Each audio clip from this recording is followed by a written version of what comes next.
As I've listened to the stories of thousands of women of all ages, in all kinds of stages, through the years, I've kept their stories locked in the vault of my heart. I feel as if they've been walking around with me all through these years. They've bothered me. They've prodded me. And sometimes kept me up at night. Ultimately, they've increased my passion to reframe and reimagine the powerful positions of mother and matriarch within the family system. I'm a problem solver, so I set out to find a way to perhaps change the trajectory of this silent and sad scenario about a dynamic yet untapped source of potential and purpose sitting in our homes and churches. It is time to come to the table, Heartlifters, and unleash the power of maternal presence into the world. Welcome to Mothering for the Ages, our 2025 theme here on today's Heartlift. I'm Janelle. I am your guide here on this heartlifting journey. I invite you to grab a pen, a journal, and a cup of something really delicious. May today's conversation give you clarity, courage, and a revived sense of camaraderie. You see, you're not on this journey alone. We are unified as Heartlifters and committed to bringing change into the world, one heart at a time.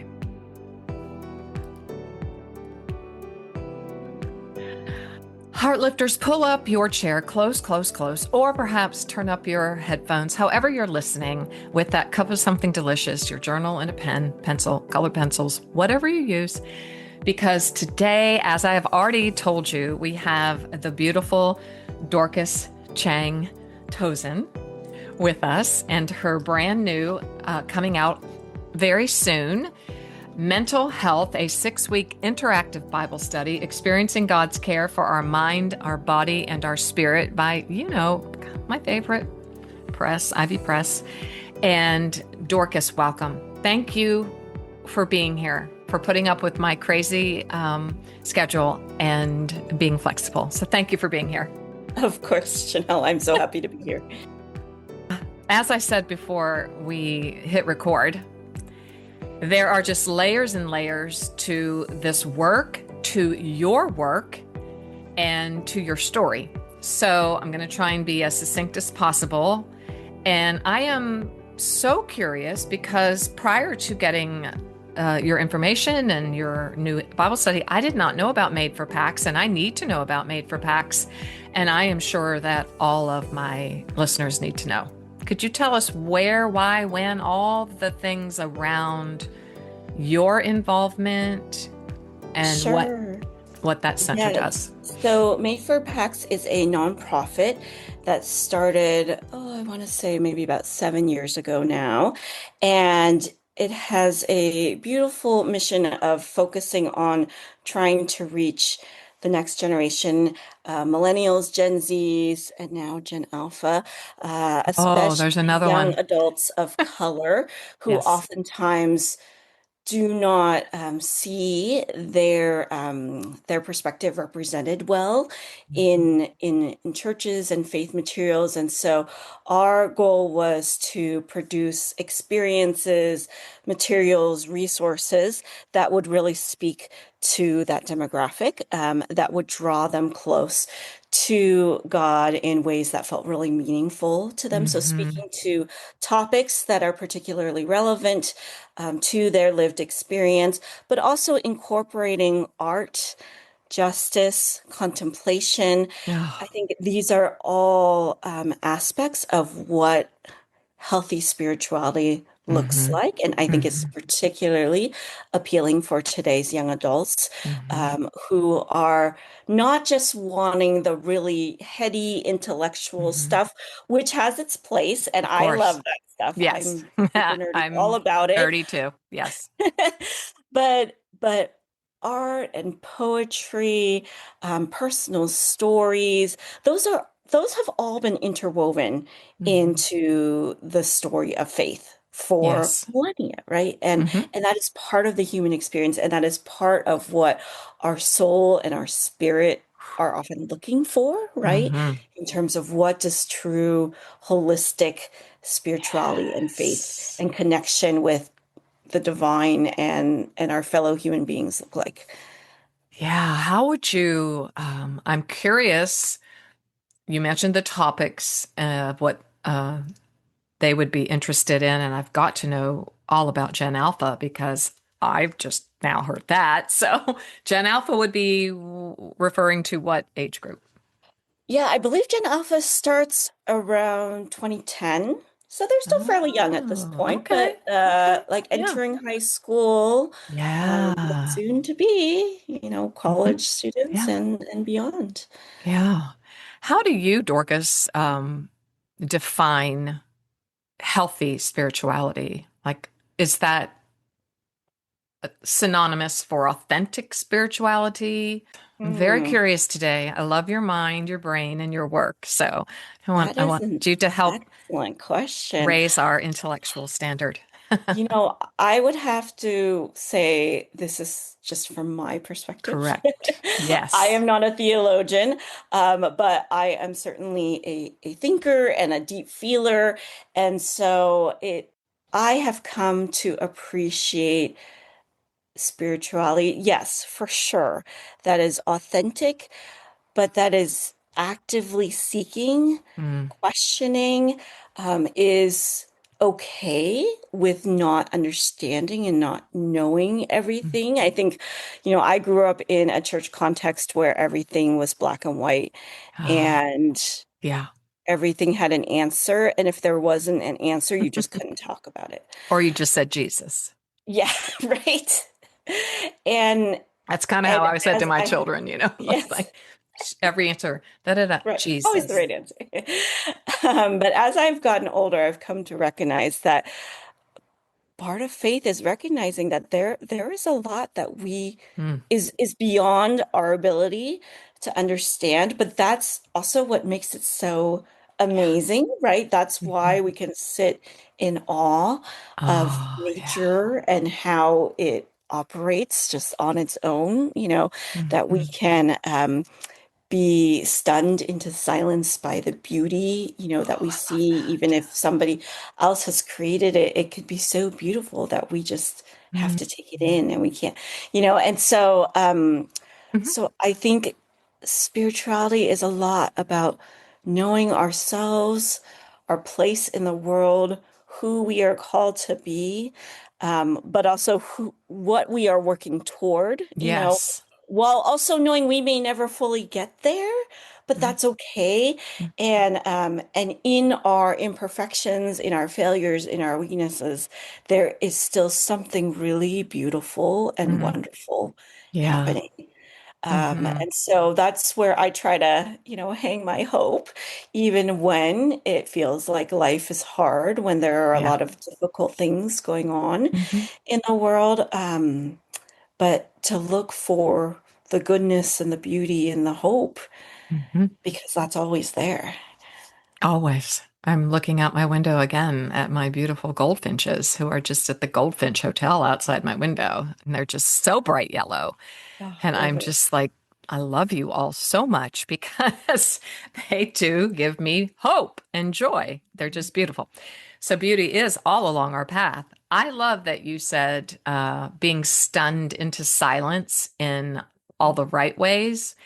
Yeah. I've heard so many people say that, no one's lived through the world like it is today. And I'm like, no, I don't really think that's really true. I think the principles of evil and war and all of those things, certainly my mom lived through the Depression.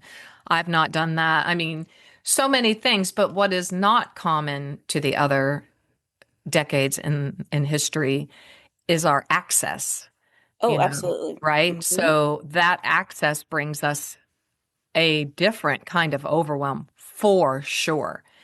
So I Yes. loved when you said stunned into silence in all the right ways. When was the last time you were stunned into silence Ooh. in a beautiful way? Hmm.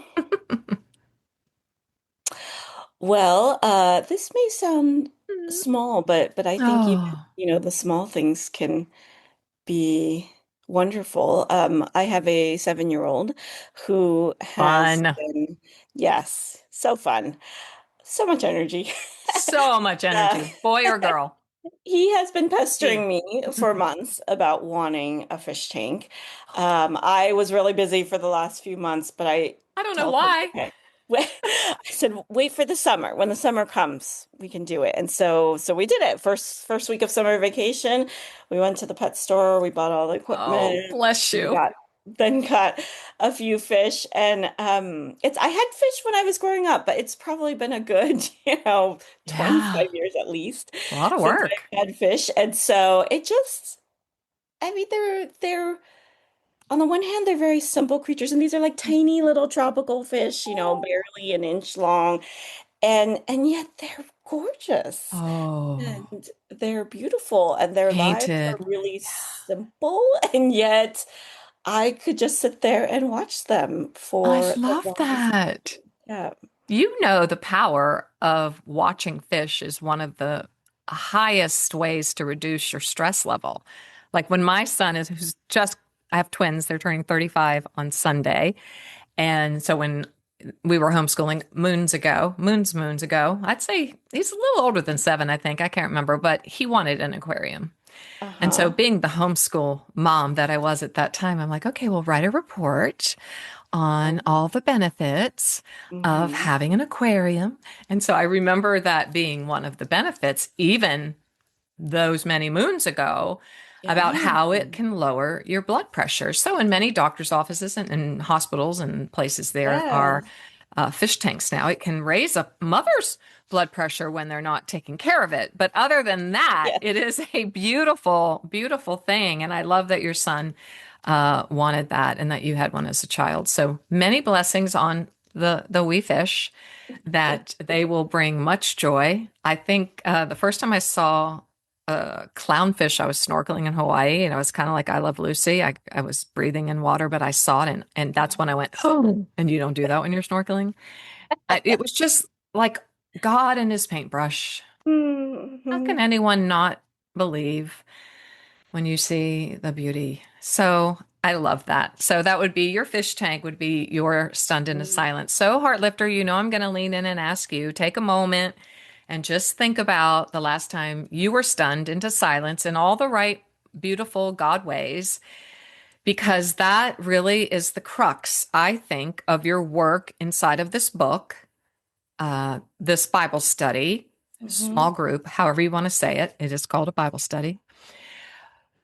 That beauty heals. And so tell me why right now you wanted to bring this written work into being. Now, knowing that a book takes 2 to 3 years, you were probably working on this a couple of years ago. I don't know. I don't know.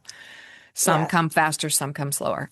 But No, it has been a journey. okay. So this started coming together when I was on staff with Made for PAX. I served as the editorial director for a few years, and we at the time had an online publication in which we would incorporate Oh. art, poetry, essays, Oh. personal stories, contemplative practices, all centered on a topic that felt particularly relevant to Gen Z. So, as an organization, PAX had really done their research. They had surveyed a whole bunch of young adults prior to launching this publication, and so came up with a list of these are all topics Oh. that young adults today really feel like they have questions around. Mm. They're huge topics, and most people in the church are not talking about it. Mm. There's not enough resources around it. And so Wow. mental health is just one of several that we covered. So in the original publication, we had mental health professionals contributing Beautiful. their essays, articles. We had artists contributing visual work, poetry, Mm. and so we took the best of those and turned it into this curriculum. Oh, So wow. the curriculum walks you through 6 weeks of meditating on beautiful artwork, Oh, yes. reflecting, personally as well as within a group if you are doing this with a group, as well as, there are scriptures that Hmm. we look at various passages. And I think what was really helpful for me, even in putting this together, was the sense that once you start reading scripture with that lens of Hmm. thinking about mental health, Hmm. you see it everywhere. You It do. is in so many of the stories of our most beloved, most admired individuals in scripture. They were, as we all know, not perfect people. They really They weren't. struggled with a lot, and a number of them, very prominent people in the Bible, struggled with mental health. Hmm. And so there is some encouragement in that. I think just the fact that it's included in Oh, scripture is yes. Misery remarkable, loves right? company. We want to know we're Yes, not right. It alone. Yes. humanizes them as well as Humanizes. gives Yes. us the chance to connect with their stories. Yes.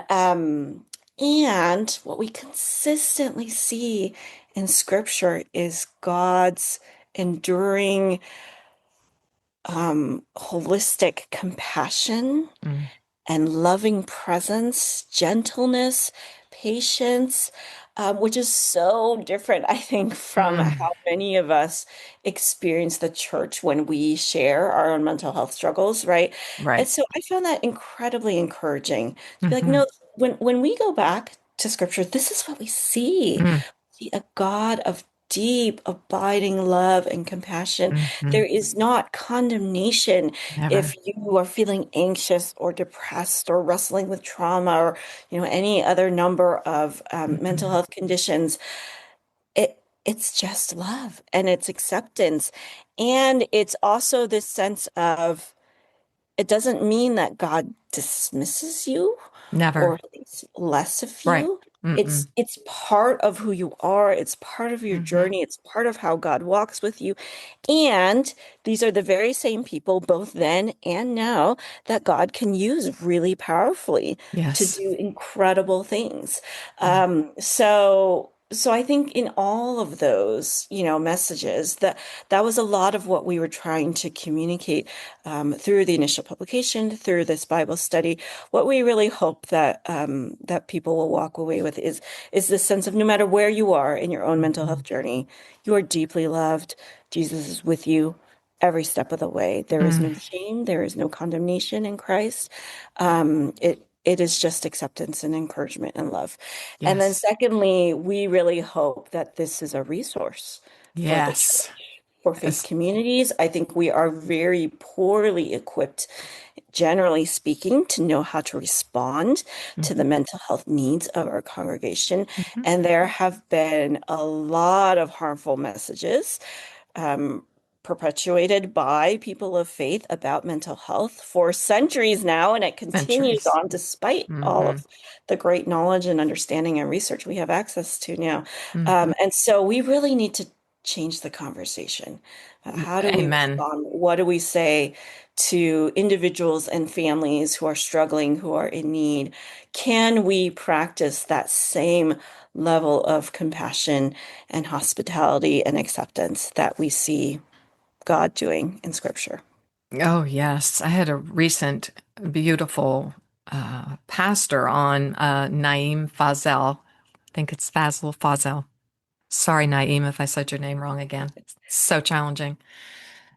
Who said just simply, God just likes to watch things grow.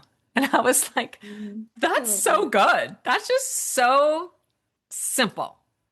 He loves to watch things grow. It really had an effect in my neural pathways to Mm. kind of reframe shame, right, in my life, to reframe self condemnation, and invited me into more self-compassion and more grace for myself. Because so many of us are so hard on ourselves, Mhm. especially if we've been or are leaders within the community of faith, right? I've been one for years and decades, and I could have lots of those comments that you're talking about in my head. It's sin, you have headaches, that means you have sin in your life. I mean, it could fill a book. Mhm.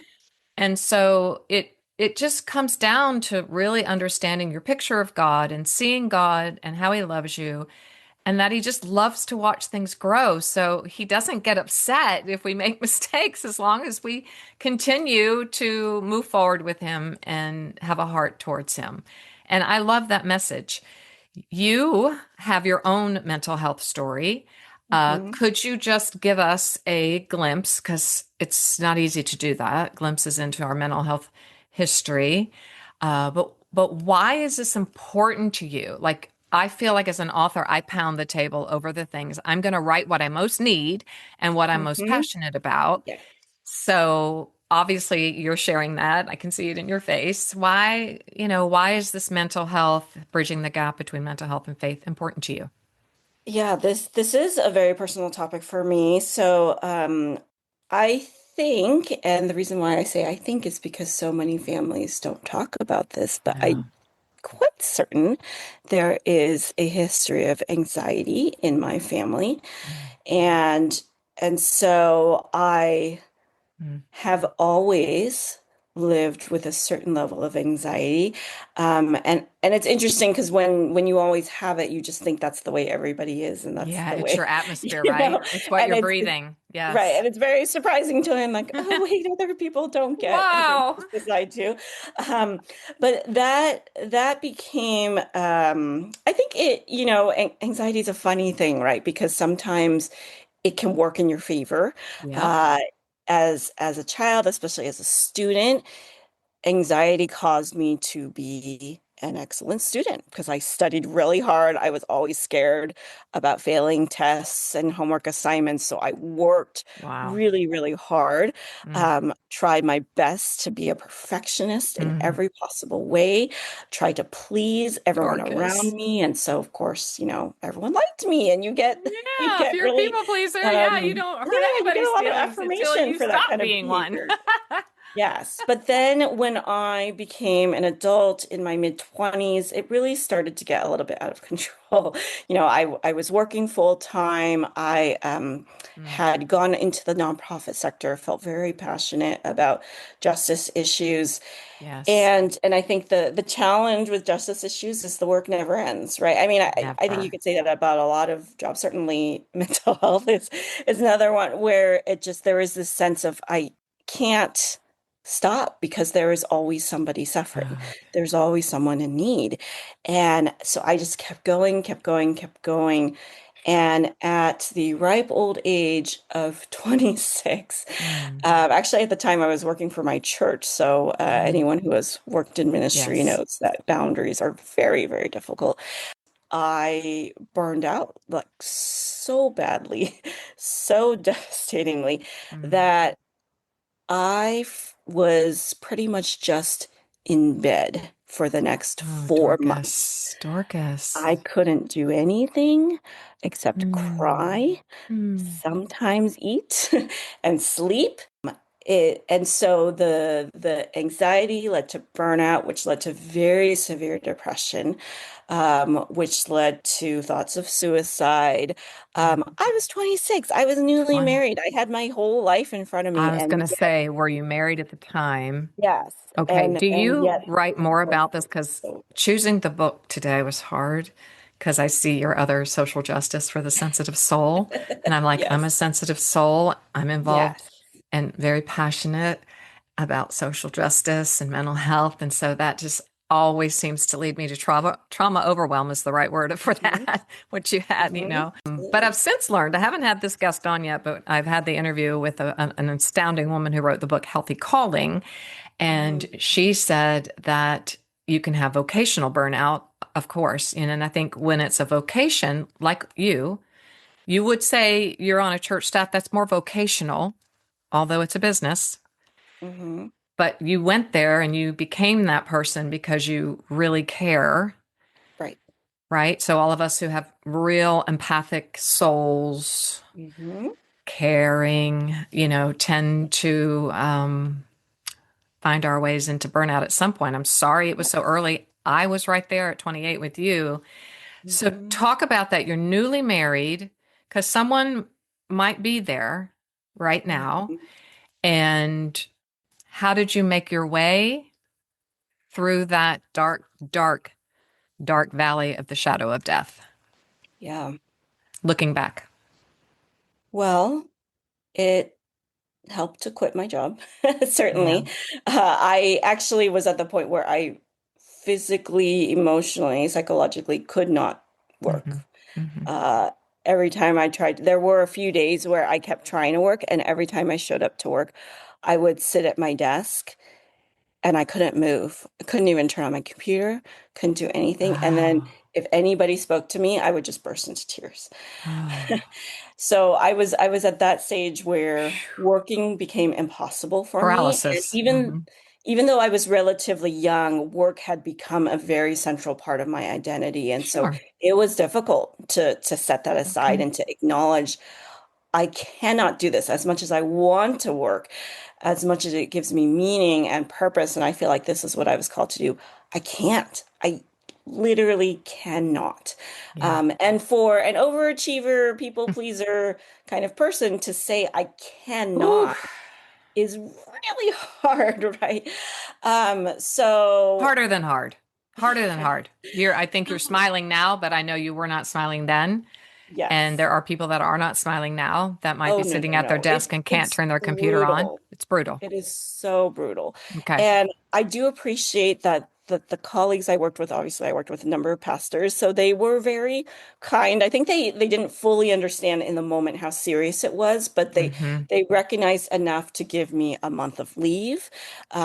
As they The should. leave was helpful, but it actually wasn't enough. So I ended up quitting after the 1 month and then got myself, I mean, probably within a few days after I burst into tears at my desk, I got myself into a therapist's office. Oh, Fortunately, found a really wonderful wow. therapist who kind of helped me break down what was happening. Because that I think it was part of the maybe sense of overwhelm was I don't know what's happening to me. Yeah. Just 2 days ago, I was doing everything and now I can do nothing and I don't understand. And so That's really she good. helped me Thank you for work through sharing that. so much, Yeah. and that was extraordinarily helpful. And I think for me, I mean, my husband is incredibly empathetic, loving, so Hmm. he did his best. But I think any of us who have walked through someone who's in that place, it's really hard. You Oh, don't it's necessarily know what to do, right? no. He was also in grad school at the time, so he was incredibly busy.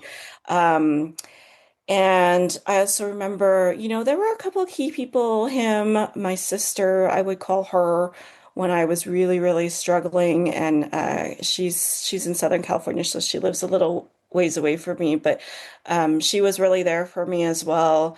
Hmm. And I had a friend who gave me a collection of art materials.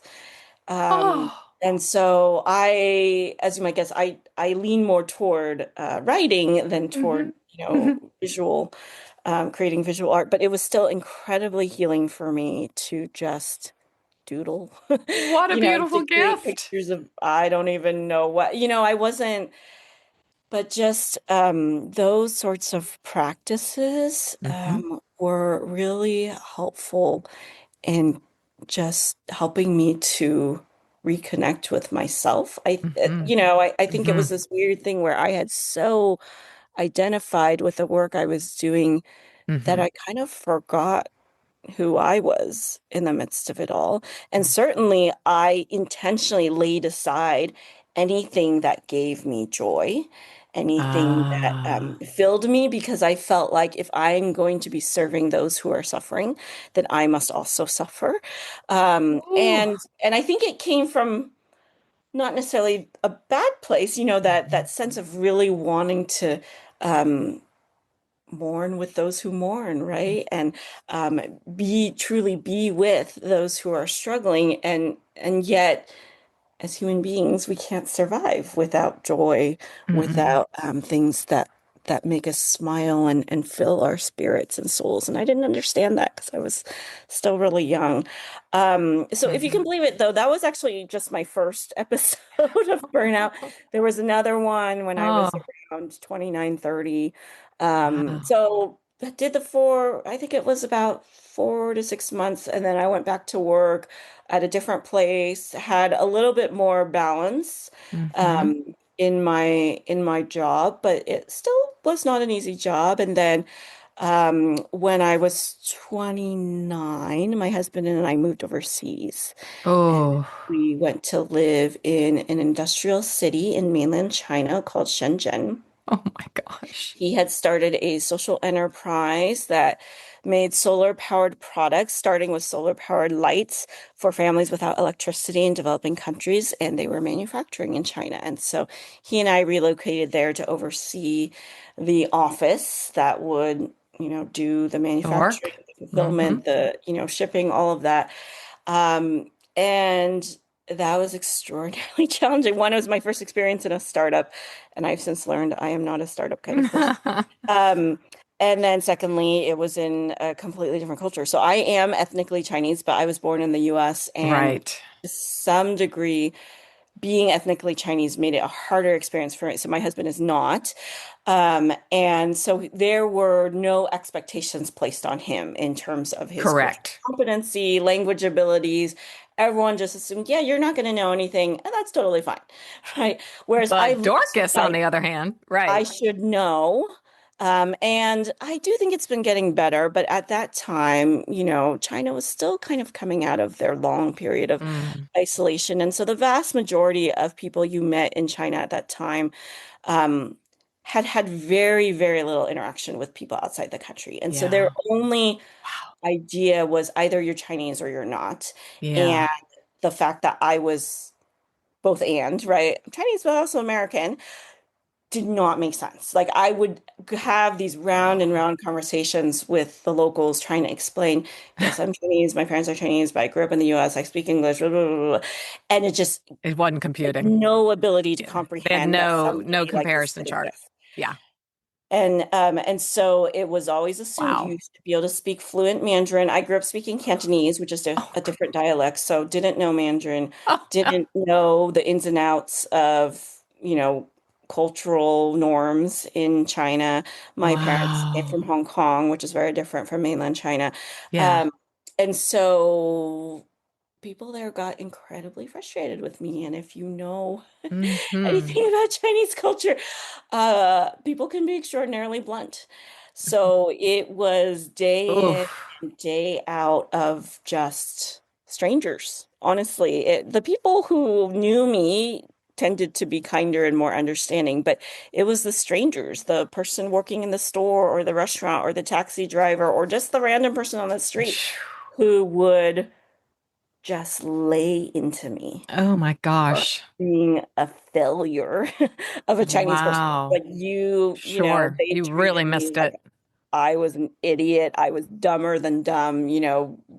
Who are you to even Wow. exist if you can't speak Chinese sort of thing. And it was a really, really difficult as a sensitive soul, as an Oh empathic, yeah.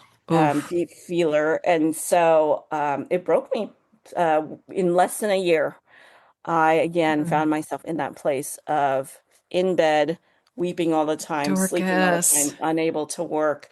I was Sure. scared to It even wasn't leave that our long after apartment. the other one, you know? I don't It let me wasn't. interrupt. It wasn't. But being scared to leave your apartment, I feel like this is very relatable even for anyone who perhaps is moving to a different place. And like both of my twins now live in the Midwest, and even traveling to Kansas to a small city there's a true like impact. It's It's different. just Yeah, different. It's not every place is different. like you like going into a foreign country because I have that with my oldest going in Belgium and Uruguay, but there are cultural differences, and so I think it's very relatable. Sometimes we can even be afraid to go outside of our own doors, Hmm. So what helped you, if you can remember? And I don't want to. Mhm. You do not have to talk about it if you do not want to. We can move right into talking about these beautiful path points in your book. But Yes. what was helpful in that moment? Yeah, at the time, um, our pastor here in the Bay Area, we actually sort of sent up some, smoke signals for help, Oh, and he flew all the way to China to be with us, I've and got chills. it was an incredible act of friendship and kindness and shepherding. I Um, don't know anyone that would have done that. That's incredible. Yeah, he and another leader from our church, they came together and they stayed with us for about a week. And we had fun too. We didn't just, Hmm. make them, counsel me the whole time. We did go around and do fun things around the city. And it was his first time visiting China, so I Wow. think he enjoyed that. But that was incredibly meaningful to have Wow. somebody make that kind of effort. That's an effort. Yes, to be with me. There were two other really critical people during that time. One was a dear friend here in the States who, so this is a while ago. The only thing that existed was Skype Right. for international calling, and so we had a standing weekly call on Skype. Mm. Um, and she was just the most faithful friend. I think that went on for maybe 2 years Oh, there you go. where she was there every week. Okay. And she would just let me share and listen and ask really thoughtful questions. There is so much to be said, right, about someone who is just willing to sit with you in your Well, sorrow, in your grief, in your it's hardship. everything. And It's everything, as you're saying. It's and everything. that is one of, again, one of the most precious acts Okay. of friendship I have ever received. And then the Mm. third person, I mean, I'm tearing up just talking about it. Yeah. Mm. The third person was a spiritual director that I got connected with, who was this lovely woman on the East Coast of the US. And I think she had never used Skype before. She took me on as a client, so it was always a little bit of an Yeah. adventure connecting with her. But she was so wise, and Oh, she was kind, but she would also challenge me. And nice. I think you have to be Yeah, a really wise and experienced person to know how to challenge someone you who is in do. such a vulnerable place. Hmm. But she did it really well, and I think a Mm. big part of what she did was, well, one, she encouraged me to dig deeper into the Enneagram to better understand myself. What year was this? Oh, 2009, I think. Yeah, okay. That's Uh, incredible. That woman was yeah. ahead of her time. So a So, true Enneagram student because she yes, didn't get, it's not just a cultural fun thing in 2009. yes. No. So I had Mm. Enneagram's a very popular thing at our church, and Now. so I had been exposed to it, and I had just always assumed I was a two because I was like, Hmm. oh, that's why I'm in all these like helping ministries because I'm a helper. Turns out I'm not a two, which is part of the problem, was I was trying to be a two and I wasn't. Hmm. And she pointed out to me that she thought I was a A four, which four. is Mm. sometimes called the tragic romantic. Yeah. And of course, which always seems to be the case, it was the one Enneagram type that I did not want to be. No. And so, as soon as she told me that, I think I burst into tears. I was like, no, I can see please that. no. I get it. I totally understand. Yes. But at the same time, it helped so much to understand Good. this is who I am. This is why all of what I've been experiencing has been hitting me so hard and hitting me so differently than it would other people, right? Because we Hmm. were working with other expats who had also relocated to China. Some of them were Chinese American as well. It wasn't just me. Hmm. And yet, like, they seemed okay. I mean, it wasn't easy, but they seemed okay. Hmm. And I could never understand, like, why? What is What wrong is with me? right? That, yes, Yes, that's the very first poor. question. What's What wrong with is me? wrong Why with can't I me? handle it? Yes. Everyone else You can. just said the secret though. I can't handle it. That's what we say right away. Like it is. Well, I should be able to handle this. Right. Right? And so to me, that's what had to fall apart in my life. It's still falling apart in my life. Still, Yes. probably till the Me as day I well. die. I've had three major breakdowns too. I'm a lot Mhm. older than you, but it's like I can pivot. I fully understand your first, your second, but I'm Oh, there's so more. Well, it's because you have a lot of passion and Yeah. you care and you're a sensitive soul. So, that's just a trifecta for wanting to repetitively, I guess. I all that to say, here's what I'm trying to say. Is trying, you tell me if this is something that resonates with you. Trying to stay embodied, stay in my own care Hmm. while caring for others. Like that was something you said initially. Yeah. And so it sounded like your second Mhm. hurdle with being, in that Chinese culture and being so criticized is a Mhm. little different than the first. You tell me, like, is it something that, Yes. how are Well, you managing it's that? it's interesting. I think in China, I had to learn that there are some things I shouldn't care so much about, right? Okay. In terms of the opinions of others, what others said, what others thought, especially if it was someone who didn't really know me, Yeah. someone I didn't have a relationship with, uh, and so there was that. But yes, very much so in the sense of I always felt guilty for taking care of myself. It Mhm. seemed like a selfish thing to take time for myself when there was so much need in the world. Mhm. And I think that is also part of the message of this mental health Bible study is, Yeah. we have these four kind of Please. thematic statements I want you that to say these we, path point statements. They are yes, that incredible. we So good. encourage people to really sit with and Mhm. think through. So the manifesto statement, which is sort of like the big overarching big idea that we want readers to really get a sense of is beauty and brokenness coexist in our stories, which I think is a lot of what you and I have already been talking about, Mhm. that we live with both. It's what makes us human.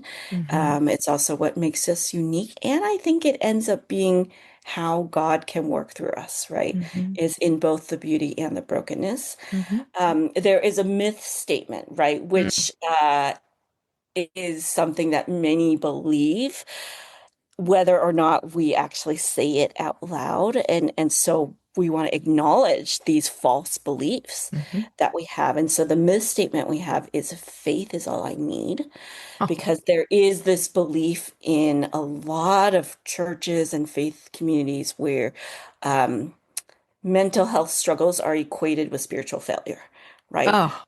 It's because you're not praying enough, you're not reading the Bible enough, your faith isn't strong enough. That's why you feel anxious. That's why you're depressed. That's why this is happening, in your mind, which is completely untrue. Mhm. So harmful, so hurtful. Mhm. But that is the reality of, and this belief has been around for hundreds of years and it persists. Mhm. It persists to such a degree that it's remains quite alarming. I wondered if you tossed around this faith is all I should need. I wonder if you've Mm, tossed that around at all. But when I first read it, I went, I think I still adhere to the myth yeah. that faith is all I should need. I do think you're prodding me to come before my God that I love, that faith is all I need is a true myth. Yeah. Thank you. Yeah. How did Yeah. you come to that? How did that statement come into being for you? It was a collective effort. So Okay. I do want to be clear that Yes, yes. I am fortunate that my name is in Yeah. the byline of this book, but this Bible study is really the collective wisdom of all the staff with Made for PACS that I had the privilege of working with, as well as mental health professionals, artists, many who have walked their own journey of mental health, who contributed art, poetry, contemplative Hmm. practices, their stories, their essays. So that was something that we as a staff sat with, as we were trying to come up with these statements of, Okay. what is this sort of big overarching myth that we oftentimes hear So good. in the church. Hmm. And many of us, this is very personal to us. So it's like, absolutely. I have gone Mm. to ask for prayer for my anxiety and my depression. And I've been asked the question that you mentioned earlier of, so where is there sin in your life? Yeah. Where are you not listening to God? Where have you failed to respond to God's calling? That was seen as the root, right? As opposed to maybe it's trauma, maybe it's a chemical Mhm. imbalance, maybe it's, hereditary. There's so much going on Yeah, it's in our post-fall minds stuff, and our right? bodies. It's just the world is so on fire and imperfect. Hello. Yeah, I Yes, wish I'd known this yes. 30 years ago, but So I I think know it now. so many of us have heard that message and experienced it ourselves. Mm-hmm. And as you said, it's re-traumatizing. It's really painful, and it pushes away, ostracizes, marginalizes those Mm-hmm. who most need to be Mm-hmm. embraced Hmm. and accepted and, welcomed and fully loved as part of our communities. I know. So then, okay, we could talk about each one of Yes. these for 12 hours. Yeah. So then You have I your know. manifesto statement, your myth Um, statement, material statement. Yes, material statement, the hope in the material statement is really to connect us to the truth of God. Mm-hmm. And so the material statement we have is that Jesus experiences our mental health journey with us. And I just love that, Mm. serious contrast to what we've been talking about, right? Where Yes. within the church, oftentimes we try to other people who struggle with Mm. mental health and be like, okay, well, you have messed up in some way, you have failed in some way, therefore, this is the consequence or the punishment, right? Yes, But in reality, Jesus comes close to us. He's right there with us. right there. And there's this beautiful article in here written by a theologian about how, again, if you read the story of Jesus through the lens of mental health, you will see that Jesus experienced a lot of trauma So in much. his life, Oh right? my He was goodness. a refugee as a child. There were threats on his life, right? And then of course, leading all the way up to the end of his life and Hmm. all of the ways physically, emotionally, Mm. psychologically, spiritually that he suffered. And yet this theologian is making the case that because Jesus went through that, he gets it. He knows it. I mean, how deep and Hmm. abiding is the love of God that he was willing to Mm. go through that kind of experience to fully understand what it Hmm. is to be human. Yeah. And so when we say that Jesus is with us, it's not trite. It's not No, just God. I'm just throwing that out there to comfort. It's like, no, Jesus really knows. He's in it Yeah. with you. He And that really, really sense of does. Hmm. understanding and empathy and compassion. Hmm. It's like what I was sharing earlier about the friends who really Mm. showed up for me when I needed a Yeah. friend.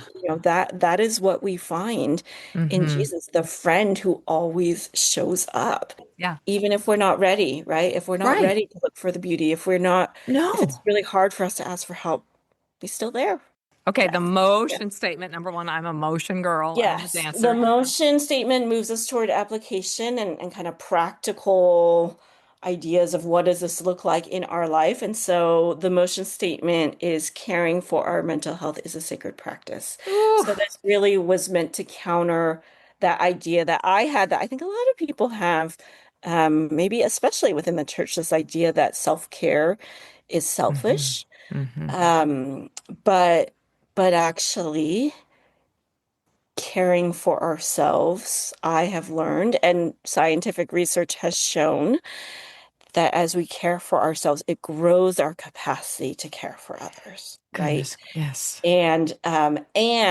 I know, at least for myself, acknowledging my own weaknesses, acknowledging the things that I cannot do, no Hmm. matter how much I want to, I cannot do these things. Mm. Um, it has grown my heart for others in Mm. whatever they're struggling with. When I was in my perfectionist overachieving stage, it was very easy to judge others for not Oh. also being overachieving people pleasers, right?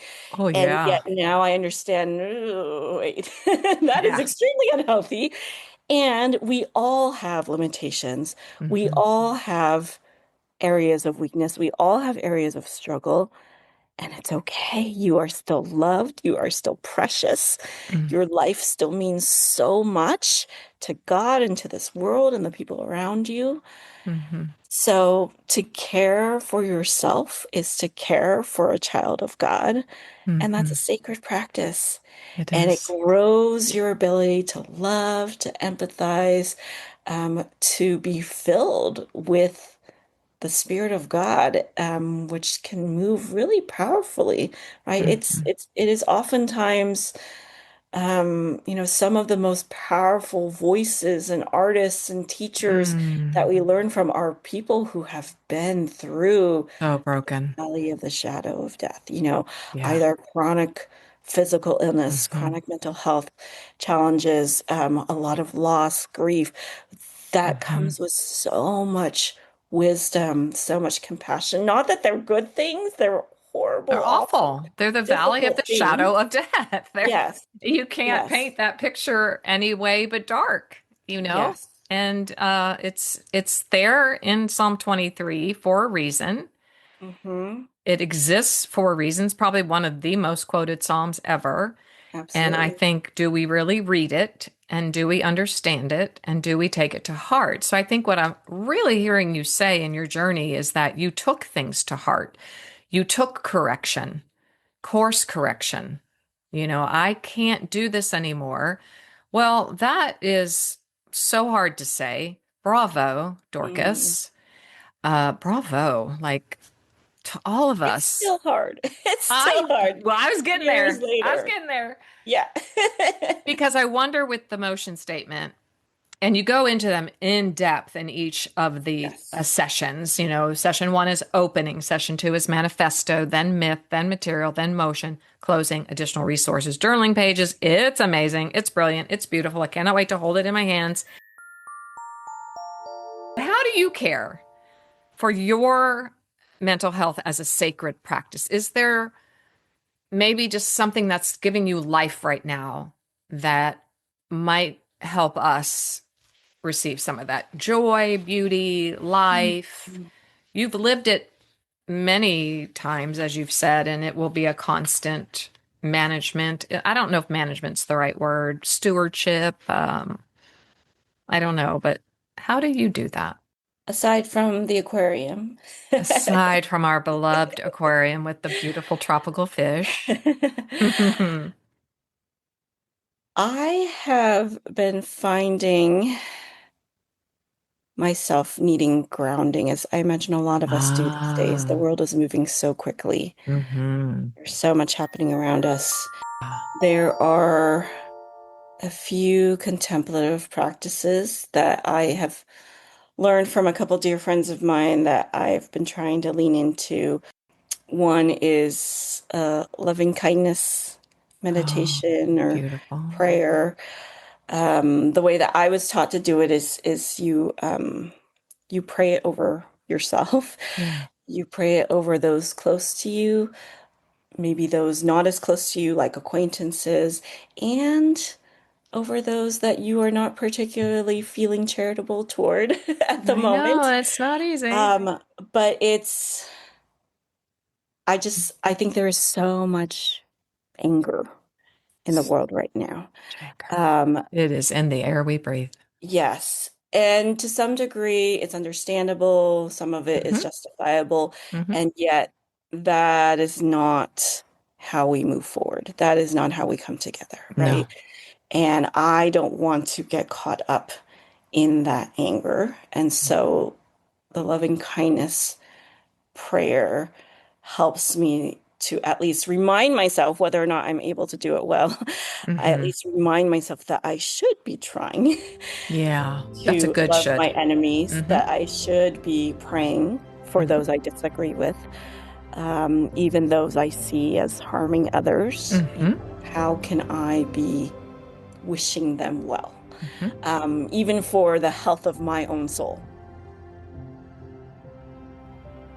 Anything else before I ask you if you would mind reading the benediction that is on page 13? That is stunning. If we're allowed Yes. to, I'm not The last sure. thing I'll just Okay. mention, and this is something getting to what you said earlier, Janelle, is that um, it helps me a lot to put things in perspective because I think Ooh, there can always be the sense of like the world is, worse than it's ever been. Everything's happening that's never happened before.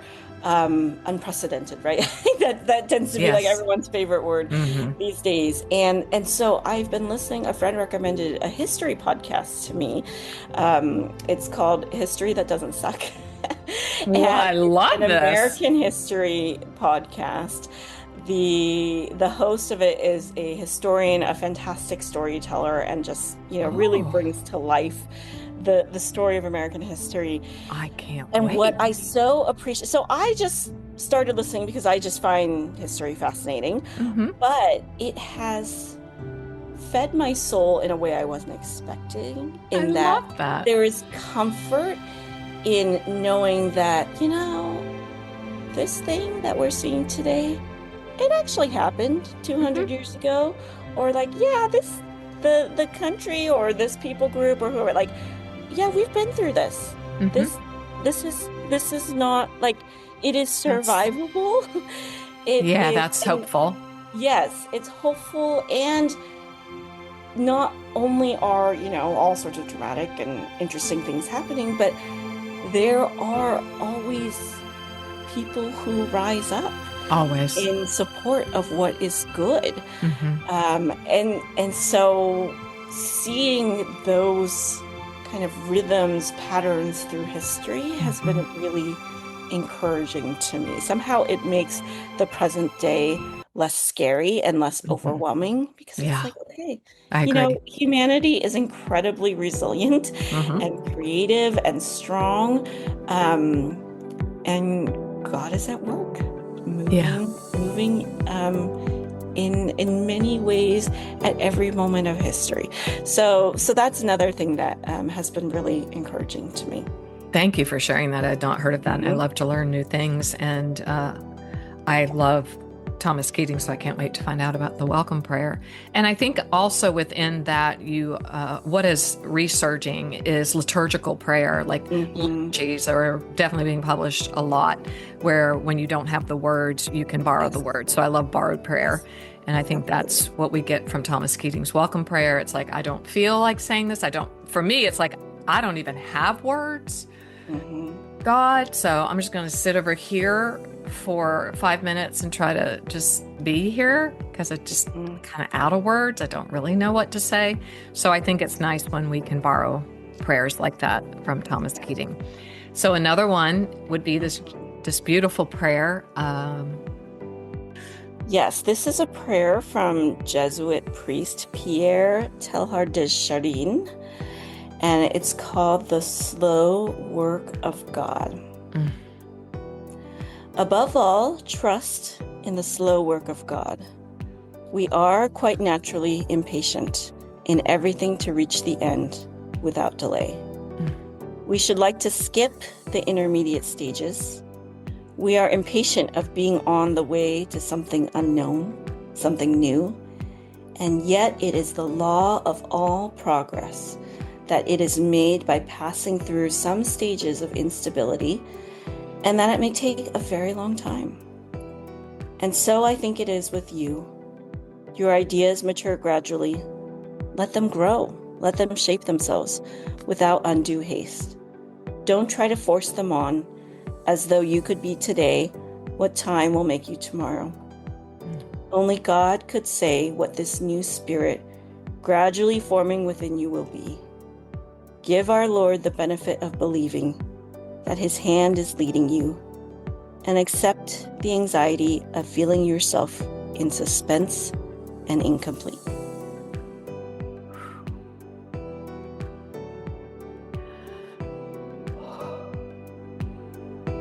That is so powerful. Mm. Accept the anxiety of feeling yourself in suspense and incomplete. Thank you. from the bottom of my heart and all of our hearts who are listening for your powerful presence. I am sorry you've suffered and not sorry, of course, because suffering is present. It's part of God's divine plan in our lives, isn't it? So thank you, Dorcas. Of course. Thank you, Janelle. I really appreciated this conversation. I really appreciate you.